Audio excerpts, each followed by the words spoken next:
Now, your Storm Patrol weather forecast with Jim Zion.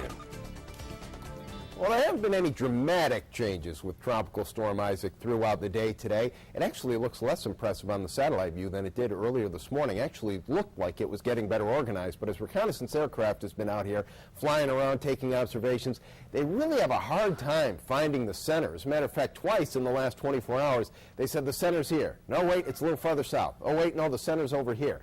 Very disorganized tropical storm right now, but we're not concerned about what it is now. We're concerned about what it could be by the beginning of next week. I'll have the latest advisory from the National Hurricane Center here in just a moment. Here's Storm Patrol Viper showing us the majority of the showers and thunderstorms now inland. You can see that here over the last half hour or so. These thunderstorms have weakened. We had some pretty active weather in LaBelle. That rain has now moved north of LaBelle, at least the heaviest rain has. And then inland in Collier County, we had some active thunderstorms close to Immokalee. Close to the coast. A few more showers may pop up here, especially south of the Caloosahatchee in the next half hour, but after sunset, I think that's going to be it as far as any real significant rainfall. Had a lot more lightning around a half hour ago. That thunderstorm obviously weakening. Mid to late afternoon thunderstorms tomorrow and Saturday. Mostly sunny at 7 a.m. Will be partly sunny at noon, and then mid to late afternoon storms, fairly typical for the end of August. Chance for rain officially about 40% with the first of those storms developing at about 2:30, 3 o'clock or so.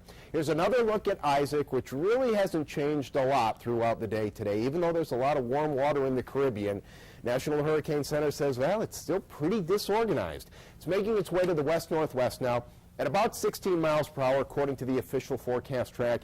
Winds are now at 40 miles per hour. They've been at about 40 miles per hour. A lot of questions as far as what Isaac is going to do over the next few days. It's got a lot of land to go over. Island of Hispaniola in Cuba. How is that going to weaken the storm? How much is that going to weaken the storm? But our big question is, as it gets out here over Cuba and gets into the Florida Straits and into the Gulf of Mexico, that's where there's a lot of warm water. The upper level wind's fairly favorable. So as it gets out over Cuba and gets back out over water, it may strengthen very, very quickly. Now, here's a trend that we've seen. The computer models, which about 24 hours ago were all taking it into the Florida Peninsula, are now shifting just a little bit more toward the Gulf. That's been the trend throughout the evening yesterday and throughout the day today.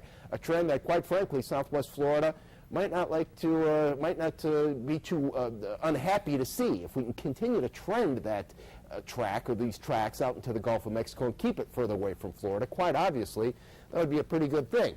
Here's the big X factor, though. As it gets out over Cuba and gets into the Florida Straits and the Gulf, look how warm the water is, anywhere from 86 to 90 degrees. That's when it would strengthen very, very quickly.